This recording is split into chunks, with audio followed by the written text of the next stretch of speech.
The St. James Municipal Corporation began cleanup today, a week after Hurricane Melissa swept through the parish. And while residents welcome the move to help restart operations in the tourism-dependent parish, some say life is some way from returning to normal. Anthony Lugg has details. Montego Bay residents washing their clothes along the Rose Hall main road Tuesday morning. It's a task usually done at home, but with no running water and their homes caked in mud, this has become the only option. And then wet up and everything wet up. It's actually half of the clothes there. It's just an ounce of clothes this I wash right now. Just an ounce. Right now for them spoil up. I'm saying spoil and spoil. But you know the biggest thing me have life. I'm big up Father God up there, sir. Over in Catherine Hall, Melissa's aftermath still evident. The community has been blanketed in thick mud, staining driveways, walls, and even furniture inside homes. At this point, we're covered in mud. Nothing in the house was saved. We just find a few very important documents which I have in my hand, which, as you can see, is covered in mud.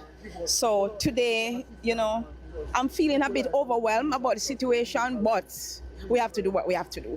So you lost everything? Everything, man. Only thing I see how I pick them. I'm a woman. See me carry that taxi over this afternoon. I can't look in it. On Tuesday, the St. James Municipal Corporation, led by Chairman Richard Vernon, rolled out a cleanup operation.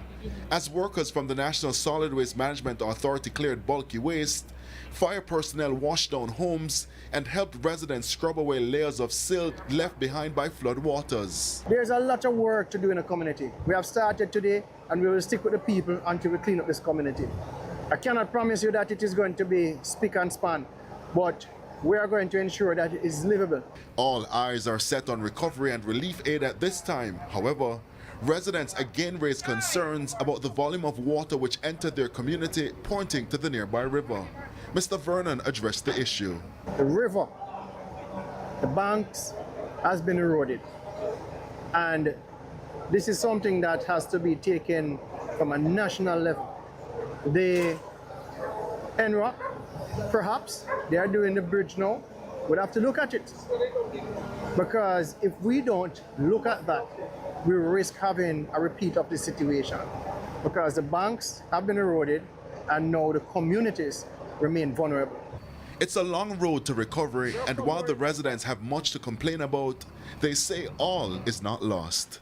It's a starting process, not only for us, but for all Catherine Hall citizens and for all those who were flooded out. It's a starting process for Jamaica. It's a starting over.